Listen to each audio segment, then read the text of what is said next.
To find your voice, you first have to find yourself. Welcome to Secrets of Stand-Up. I'm Rich Williams. I'm going to tell you everything I know about comedy so that you can be a better comic. One of the biggest issues comics have is finding their voice on stage. Some people say it takes 10 years, it may take longer. Some people say 7. I'm going to tell you exactly how you can cut down that time. So really pay attention to this video. Rewatch it if you need to. I'm running low on battery here. It's in 4K. And I'm just going to get straight to the point. When I first got into stand-up, and especially when I moved to LA, everybody was talking about point of view. What is this comic's point of view? I didn't know what that meant for a long time. And maybe I still don't know. But finding your voice on stage is what will separate you from just being a person out there telling jokes, another comic, the next one up in a showcase. This will make you stand out. I don't like using this terminology, but it's the closest thing I can find that you'll understand. It's like finding what your brand is. Think of yourself as a brand. Coca-Cola makes cola. They make soft drinks. Once they do other things, but if you say Coca-Cola, you know exactly what's being talked about. Back in the early heyday of comedy, each comic who was famous was distinct from the rest of them. You had Emo Phillips, very different than George Carlin, very different than Eddie Murphy. Each of them had identifiable personas and things that they talked about. A lot of comics would get caught up on the costume. And I think that can be an important selling point for your onstage persona. But I'm not talking about wearing a leather jacket in all your sets or dressing a certain way or having a hairstyle or whatever. That's all, it's nice, but sometimes it's overused. This is about your material.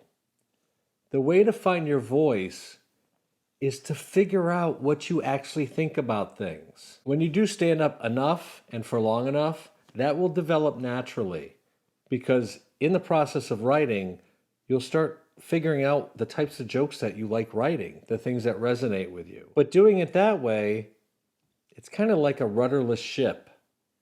You're just hoping that experience and that wisdom and knowledge will come to you. You're not guided in a certain path. So let's break down some big name comics in more recent times. What their point of view, what their voice is on stage. When I think of Patrice O'Neal, I immediately think of he's the guy who will cut through all the bullshit and tell you how it really is. When I think of Norm Macdonald, I think of the mischievous kid in class who's asking the teacher questions, loaded questions, just to get a reaction. That he already knows what the answers are, but he's playing dumb. He's acting like he's naive to try to get to the professor or the teacher embarrassing themselves. Bill Burr is the angry guy. And again, a lot of this stuff, it's far more complex, but if you boil it down, Bill Burr is the guy who is struggling with controlling his temper and lashing out and letting his id take over and punching those muffins, like he talked about in one of his early specials. Maria Bamford seems like she might be having a nervous breakdown right now on stage as you watch her. From what I watched of Shane Gillis, he seems like the guy at the cookout who's running the grill, or maybe standing next to it, and kind of laughing, and it's under wraps, but eventually the whole party moves to him because of the stuff he's saying is so funny, and it's like you're being led into a world that's forbidden in polite company. Right now, regardless of where you are in your comedy career, if you're an open micer or a headliner, If you haven't really become definable and almost iconic, you're probably just coming up with stuff that you think is funny. There's no kind of worldview or perspective on things. That's where you can make the shift. That's how you find your voice. You have to put your back against the wall and figure out what you really think about things. I want to hear your point of view on things great and small. What do you, if I put a gun to your head and backed you up against the wall, what do you really think about abortion? Not what you hear in the media or think is cool to think or is subversive the other way. None of that stuff. Have you actually thought about that topic? What do you think about airplane food? Yes, it is a hacky topic at this point, but have you actually ever sat down and for 20 minutes explored your thoughts and feelings about airplane food? I haven't.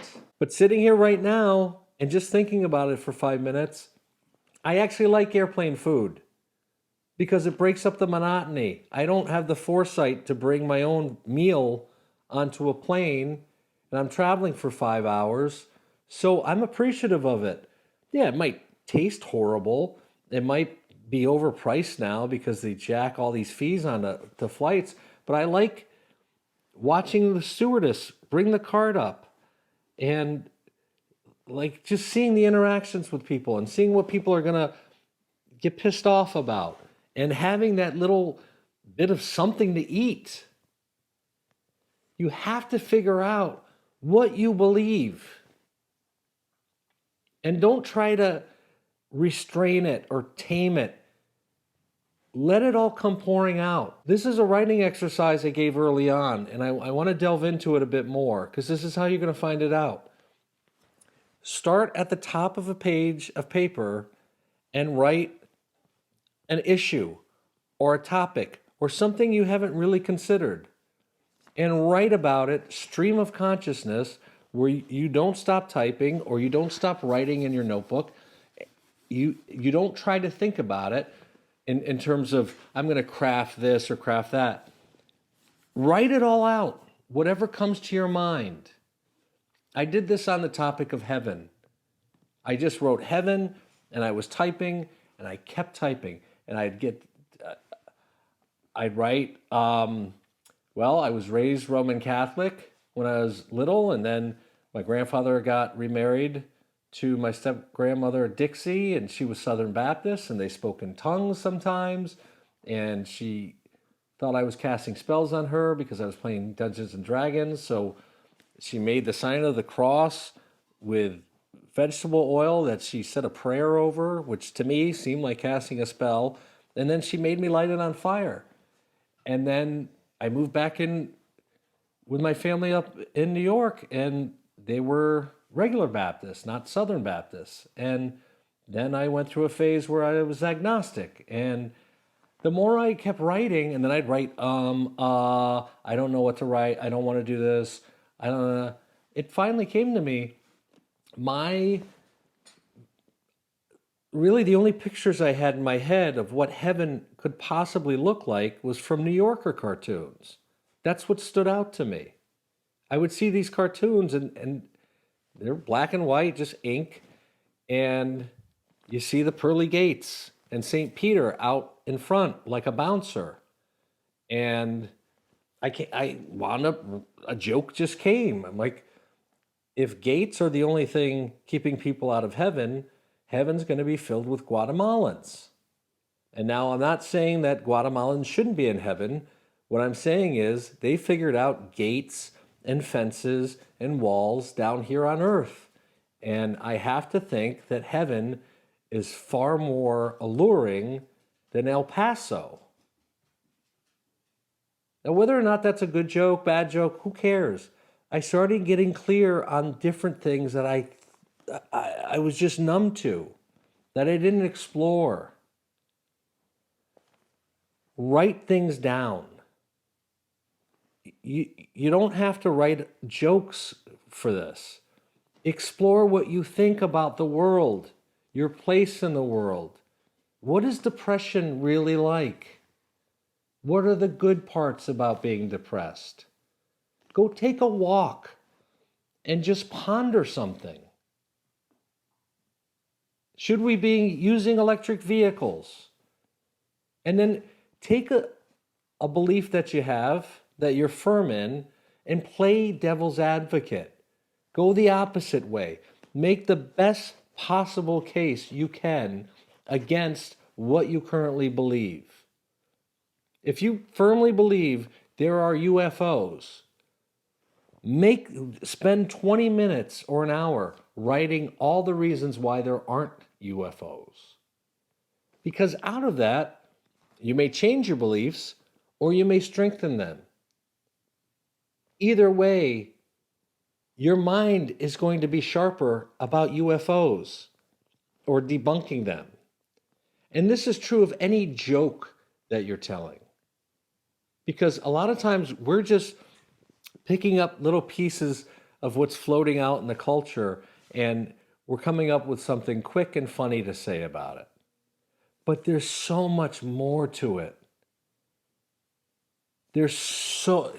Here's how you know there's so much more to it. Topical jokes have a short shelf life.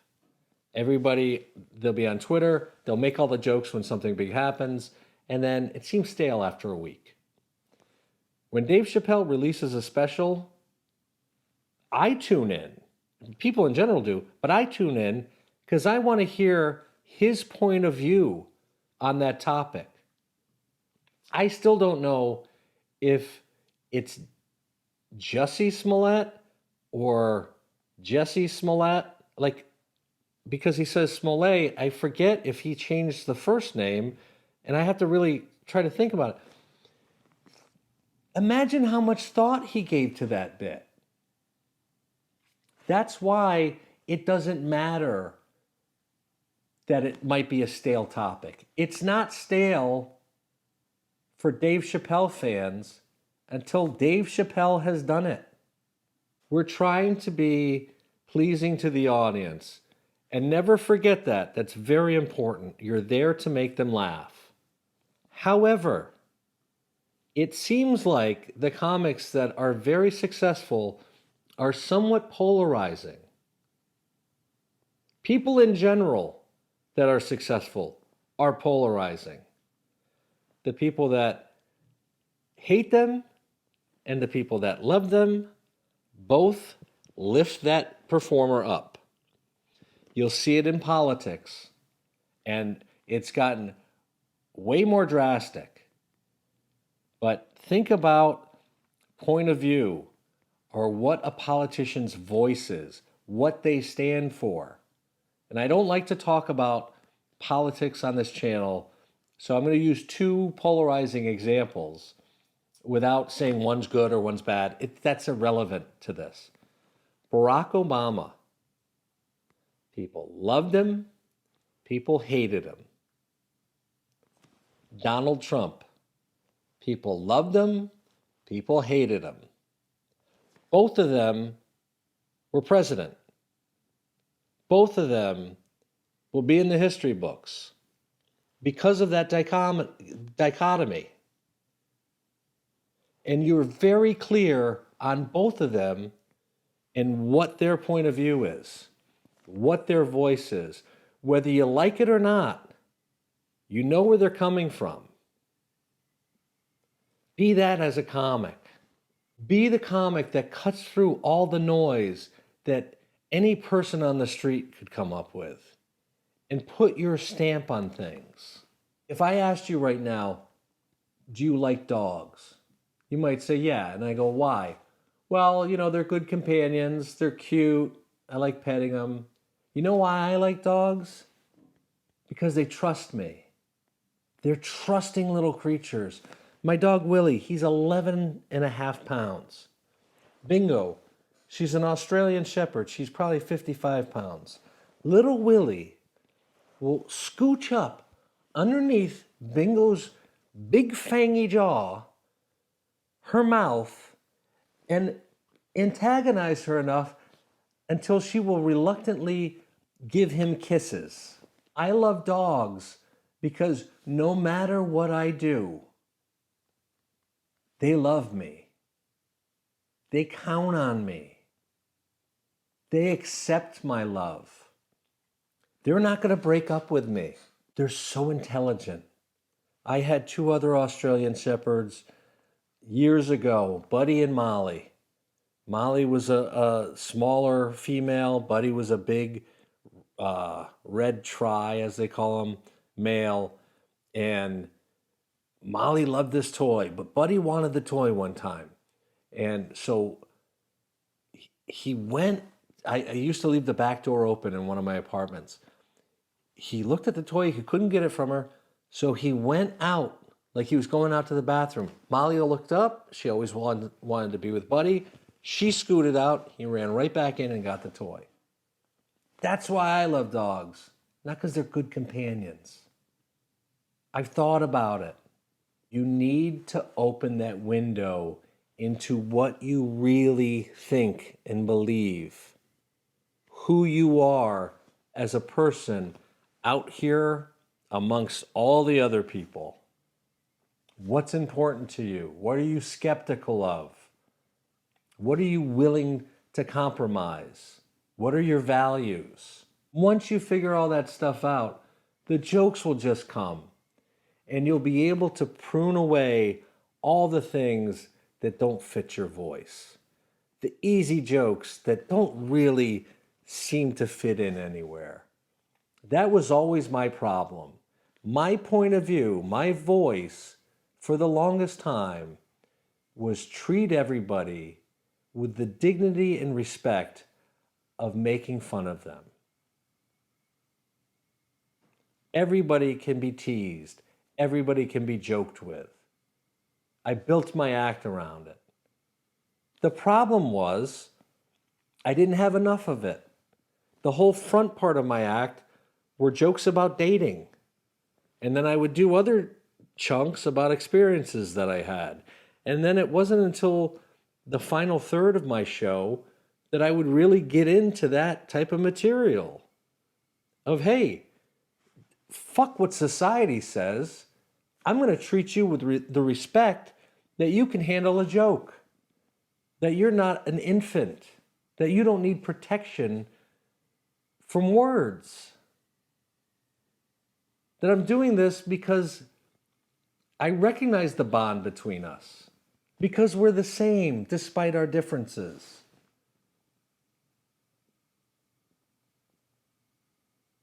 Man, I think back now, and if I had created that act when I started out, from the beginning to end, I would have had a different comedy career.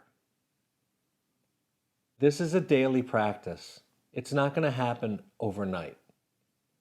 You have to examine your life. You have to examine how your mind works, why it works that way. What from your earliest memories all the way up until now have led you to believe certain things to be true? What things have you gotten wrong?